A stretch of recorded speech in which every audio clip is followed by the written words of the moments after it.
જો તમે America, Canada, UK, Australia, New Zealand, gulf દેશો અથવા વિશ્વના કોઈ પણ ખૂણે રહેતા ભારતીય મૂળના એનઆરઆઈ છો અને ભારતમાં આવેલી તમારી મિલકત વેચવાનું વિચારી રહ્યા છો, તો આજના આ મહત્વપૂર્ણ સમાચાર તમારા માટે છે. ઘણા વર્ષોથી એક સામાન્ય માન્યતા ચાલી આવે છે કે ભારતમાં મિલકત વેચવાની પ્રક્રિયા ખૂબ જ સરળ છે. ખરીદનાર મળ્યો, ભાવ નક્કી થયો, કાગળો પર સહી થઈ અને પૈસા બેંકમાં આવી ગયા એટલે સોદો પૂરો થઈ ગયો.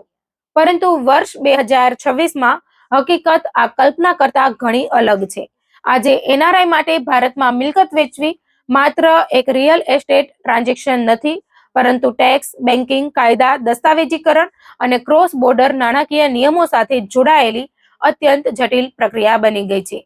યોગ્ય આયોજન વગર કરવામાં આવેલી એક નાની ભૂલ પણ લાખો રૂપિયાનું નુકસાન, મહિનાઓનો વિલંબ અને ક્યારેક આખો સોદો અટકી જવાની સ્થિતિ સર્જી શકે છે. વિશેષજ્ઞોનું કહેવું છે કે સૌથી મોટો પડકાર ખરીદનાર શોધવાનો નથી, પરંતુ કાયદાકીય અને ટેક્સ સંબંધિત પ્રક્રિયાઓને યોગ્ય રીતે પૂર્ણ કરવાનો છે. ઘણા એનઆરઆઈ વર્ષો પહેલા ભારત છોડીને વિદેશમાં સ્થાયી થયા હતા. તેમની પાસે ભારતમાં ફ્લેટ, પ્લોટ, બંગલો અથવા વારસામાં મળેલી જમીન હોય છે.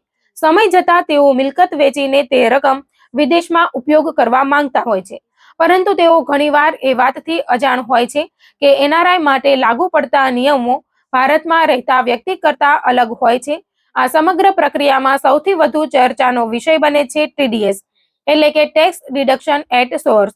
સામાન્ય રીતે ઘણા લોકો એવું માને છે કે ટેક્સ તો વેચનાર પોતે ભરશે, પરંતુ એનઆરઆઈના કિસ્સામાં કાયદો અલગ રીતે કામ કરે છે. જ્યારે કોઈ એનઆરઆઈ પોતાની મિલકત વેચે છે, ત્યારે ખરીદનાર માટે વેચાણની રકમમાંથી કાયદા મુજબ ટીડીએસ કાપવો ફરજિયાત બને છે.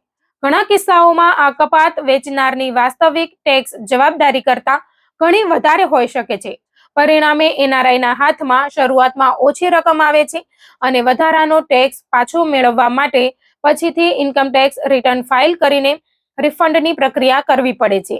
આ પ્રક્રિયામાં સમય લાગે છે અને યોગ્ય દસ્તાવેજો વગર રિફંડ મેળવવામાં મુશ્કેલી ઊભી થઈ શકે છે. ટેક્સ સંબંધિત એક બીજી મહત્વપૂર્ણ બાબત એ છે કે ઘણા એનઆરઆઈ વેચાણ પહેલા પોતાની અંદાજિત ટેક્સ જવાબદારીની ગણતરી કરતા નથી. પરિણામે ખરીદનાર દ્વારા કાપવામાં આવેલો ટીડીએસ અને વાસ્તવિક ટેક્સ વચ્ચે મોટો તફાવત ઊભો થાય છે. નિષ્ણાતો જણાવે છે કે વેચાણ પહેલા જ ટેક્સનું આયોજન કરવામાં આવે તો ઘણી મુશ્કેલીઓથી બચી શકાય છે. યોગ્ય સલાહ સાથે પ્રક્રિયા શરૂ કરવામાં આવે તો સમય અને નાણાં બંનેની બચત શક્ય બને છે. હવે વાત કરીએ દસ્તાવેજોની. આ એક એવો મુદ્દો છે જ્યાં સૌથી વધુ સોદા અટવાઈ જાય છે. ઘણા એનઆરઆઈ એ પોતાની મિલકત 20 કે 30 વર્ષ પહેલા ખરીદી હોય છે. કેટલાક કિસ્સાઓમાં મૂળ વેચાણ દસ્તાવેજો ખોવાઈ ગયા હોય છે, તો કેટલાકમાં જૂના રેકોર્ડ્સ અધૂરા હોય છે. વારસામાં મળેલી મિલકતમાં તો સમસ્યા વધુ ગંભીર બની શકે છે. મિલકત કેવી રીતે એક વ્યક્તિમાંથી બીજી વ્યક્તિના નામે આવી તેના તમામ પુરાવા ઉપલબ્ધ ન હોય તો ખરીદનાર પણ આગળ વધવામાં જ સંકોચ અનુભવે છે. આજે મોટા ભાગના ખરીદદારો અને બેંકો સંપૂર્ણ દસ્તાવેજોની માંગ કરે છે. જો કોઈ એક મહત્વપૂર્ણ કાગળ ગાયબ હોય તો આખી પ્રક્રિયા અટકી શકે છે. દસ્તાવેજોમાં નાની ભૂલો પણ મોટી મુશ્કેલી ઊભી કરી શકે છે. ઉદાહરણ તરીકે, પાસપોર્ટમાં નામની સ્પેલિંગ એક રીતે હોય અને મિલકતના દસ્તાવેજોમાં બીજી રીતે હોય. સરનામું બદલાઈ ગયું હોય, લગ્ન પછી અટક બદલાઈ ગઈ હોય અથવા ઓળખપત્રોમાં માહિતી અલગ હોય, તો રજીસ્ટ્રેશન સમયે પ્રશ્નો ઊભા થઈ શકે છે. ઘણી વખત આવી નાની ભૂલો સુધારવામાં જ અઠવાડિયા કે મહિના લાગી જાય છે. એનઆરઆઈ માટે બીજી એક મોટી સમસ્યા છે ભારતમાં રૂબરૂ હાજર રહેવાની. વિદેશમાં નોકરી, વ્યવસાય અથવા અન્ય જવાબદારીઓના કારણે દરેક વખતે ભારત આવવું શક્ય બનતું નથી. આવી પરિસ્થિતિમાં મોટાભાગના લોકો પોતાના પરિવારના સભ્ય અથવા વિશ્વાસુ વ્યક્તિને પાવર ઓફ એટર્ની એટલે કે પીઓએ આપે છે. પરંતુ અહીં પણ કાયદાકીય પ્રક્રિયા અત્યંત મહત્વપૂર્ણ બની જાય છે. પીઓએ માત્ર સહી કરીને તૈયાર થઈ જતો દસ્તાવેજ નથી, તે જે દેશમાં બનાવવામાં આવે છે ત્યાંના નિયમો અને ભારતના નિયમો બંને મુજબ યોગ્ય રીતે તૈયાર, પ્રમાણિત અને જરૂરી હોય ત્યાં માન્ય કરાવવામાં આવેલો હોવો જોઈએ. જો આ પ્રક્રિયામાં કોઈ ખામી રહી જાય તો ખરીદનાર દસ્તાવેજ સ્વીકારવાનો ઇનકાર પણ કરી શકે છે. નિષ્ણાતો સલાહ આપે છે કે ખરીદનાર મળવાની રાહ જોવાના બદલે પીઓએ સહિતના તમામ દસ્તાવેજો પહેલેથી તૈયાર રાખવા જોઈએ, કારણ કે સારો ખરીદનાર લાંબા સમય સુધી રાહ જોતો નથી. જો વેચનાર સમયસર દસ્તાવેજો રજૂ ન કરી શકે તો ખરીદનાર અન્ય મિલકત તરફ વળી શકે છે અને સોદો હાથમાંથી નીકળી શકે છે. હવે સૌથી મહત્વપૂર્ણ પ્રશ્ન આવે છે, વેચાણની રકમ વિદેશ કેવી રીતે મોકલવી? ઘણા લોકો એવું માને છે કે પૈસા ભારતીય બેંક ખાતામાં આવી ગયા એટલે હવે તે સીધા પોતાના અમેરિકન, કેનેડિયન અથવા અન્ય વિદેશી બેંક ખાતામાં ટ્રાન્સફર થઈ જશે. પરંતુ વાસ્તવિકતા અલગ છે. વેચાણની રકમ વિદેશ મોકલવા માટે બેંક દ્વારા જરૂરી દસ્તાવેજો, ટેક્સ સંબંધિત પુરાવા અને લાગુ પડતા નિયમોનું પાલન કરવું પડે છે. જો આ પ્રક્રિયાની અગાઉથી તૈયારી ન કરવામાં આવે તો વેચાણ પૂર્ણ થયા પછી પણ નાણાં લાંબા સમય સુધી ભારતીય ખાતામાં અટવાઈ શકે છે. બેંકો ઘણી વખત વેચાણના દસ્તાવેજો, ટેક્સ ભર્યાના પુરાવા, ઓળખપત્રો અને અન્ય જરૂરી માહિતી માંગે છે.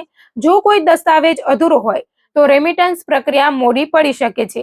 તેથી નિષ્ણાતો શરૂઆતથી જ બેંક સાથે જરૂરી પ્રક્રિયાની માહિતી મેળવી લેવા પર ભાર મૂકે છે. વારસામાં મળેલી મિલકતોના કિસ્સામાં પરિસ્થિતિ વધુ જટિલ બની શકે છે. ઘણા લોકો માતા પિતાના અવસાન પછી મિલકત પોતાના નામે ટ્રાન્સફર કરાવવાની પ્રક્રિયા વર્ષો સુધી પૂર્ણ કરતા નથી.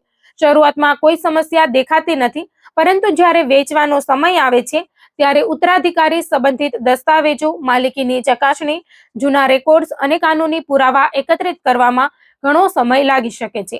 કેટલાક કિસ્સાઓમાં પરિવારના તમામ વારસદારોની સંમતિ અથવા જરૂરી કાનૂની પ્રક્રિયાઓ પણ પૂર્ણ કરવી પડે છે. વિશેષજ્ઞોનું માનવું છે કે મિલકત વેચવાનો નિર્ણય લીધા પછી દસ્તાવેજો શોધવાની શરૂઆત કરવી એ સૌથી મોટી ભૂલ છે. યોગ્ય રીત એ છે કે વેચાણ પહેલા તમામ દસ્તાવેજોની તપાસ કરી લેવાય, ટેક્સની સંભવિત જવાબદારી સમજી લેવાય, બેન્કિંગ પ્રક્રિયા અંગે સ્પષ્ટતા મેળવી લેવાય અને જરૂરી હોય તો ક્રોસ બોર્ડર ટેક્સ અને નાણાકીય બાબતોમાં અનુભવી નિષ્ણાંતની સલાહ લેવામાં આવે.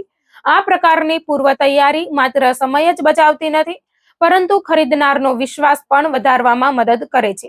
રિયલ એસ્ટેટ ક્ષેત્રના નિષ્ણાંતોનું કહેવું છે કે વર્ષ 2026માં એનઆરઆઈ માટે સફળ મિલકત વેચાણની ચાવી માત્ર સારો ખરીદનાર શોધવામાં નથી, પરંતુ યોગ્ય આયોજન, સંપૂર્ણ દસ્તાવેજો, ટેક્સનું પૂર્વ મૂલ્યાંકન અને બેન્કિંગ નિયમોનું સમયસર પાલન કરવામાં છે. જો આ 4 બાબતો પર શરૂઆતથી ધ્યાન આપવામાં આવે તો સમગ્ર પ્રક્રિયા ઘણી સરળ બની શકે છે અને બિનજરૂરી વિલંબ તથા આર્થિક નુકસાનથી બચી શકાય છે. આ મુદ્દા પર ક્રોસ બોર્ડર ટેક્સ ક્ષેત્રના નિષ્ણાંત અને ક્રોસ બોર્ડર ટેક્સ ડેસ્કના ફાઉન્ડર પ્રશાંત પરીખનું પણ કહેવું છે કે એનઆરઆઈ માટે ભારતમાં મિલકત વેચવી એ માત્ર એક પ્રોપર્ટી ટ્રાન્ઝેક્શન નથી, પરંતુ તે ટેક્સ, કાયદા, બેન્કિંગ અને આંતરરાષ્ટ્રીય નાણાકીય નિયમોનું સંયોજન છે. તેથી દરેક નિયમ, સંપૂર્ણ માહિતી અને યોગ્ય માર્ગદર્શન સાથે લેવો જરૂરી છે. તો મિત્રો, જો તમે પણ નજીકના ભવિષ્યમાં ભારતમાં આવેલી તમારી મિલકત વેચવાનું આયોજન કરી રહ્યા છો તો ઉતાવળમાં કોઈ નિર્ણય લેતા પહેલા તમામ દસ્તાવેજો ચકાસો, ટેક્સ સંબંધિત નિયમો સમજો, બેન્કિંગ પ્રક્રિયા અંગે સ્પષ્ટતા મેળવો અને જરૂર પડે ત્યાં નિષ્ણાંતની સલાહ લો. યોગ્ય પૂર્વ તૈયારી જ તમને સમય, પૈસા અને માનસિક તણાવથી બચાવી શકે છે અને તમારી મિલકતનું વેચાણ સુરક્ષિત, કાયદેસર અને સફળ બનાવી શકે છે.